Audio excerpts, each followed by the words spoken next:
The E03 error code on a Hoover washing machine indicates a draining problem.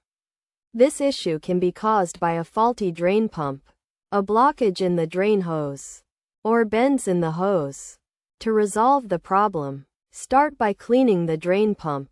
Switch off the washing machine, unplug it from the mains, and remove the drain pipe to drain excess water. Place a towel on the floor and remove the drain filter to clean and rinse it, replacing it with a new one if it's defective. Ensure the pump's impellers rotate smoothly and function correctly, replacing the pump if necessary. Next, inspect the drain hose to check for blockages, kinks, or bends, making sure it allows for a smooth flow of water.